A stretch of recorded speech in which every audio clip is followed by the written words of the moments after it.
तर माणिकराव कोकाटे यांचा काल राजीनामा झाला. अतिशय चांगला निर्णय कोर्टानं या ठिकाणी त्यांच्या बाबतीत घेतला. भ्रष्टाचाराचे अनेक आरोप असणाऱ्या व्यक्तीला शासन झालं पाहिजे ही भूमिका महाराष्ट्रातल्या जनतेची कायम राहिलेली आहे. परंतु अजित पवारांनी आजपर्यंत अशा भ्रष्टाचाराचे आरोप असणाऱ्या, स्वतःवरही आरोप काही भ्रष्टाचाराचे असताना सुद्धा त्या लोकांना पाठीशी घालून सत्तेचा गैरवापर केला. किती दिवस अशा चुकीच्या लोकांना पोसणार आहेत तुम्ही?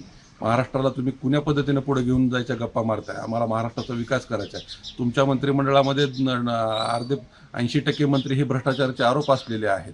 त्यामुळे आमचं एवढंच म्हणणं होतं की चुकीच्या लोकांना पोसू नका. मी अजित पवारांना पाठीमागे 4 महिन्याखाली सांगितलं होतं की दादा, चुकीच्या लोकांना पाठीशी घालू नका तुम्ही. तुम्हाला हे लोक का पोसायचे आहेत? ज्यावेळेस रम्मी खेळतानाचा व्हिडिओ समोर आला त्यावेळेस असंवेदनशील व्यक्ती आहे, शेतकऱ्यांच्या बाबतीत चुकीच्या पद्धतीनं वक्तव्य करणारा व्यक्ती आहे, अशा व्यक्तीला तुम्ही मंत्रिमंडळात ठेवू नका, अशा पद्धतीनं मी त्यावेळेस अजितदादांना सांगितलं होतं.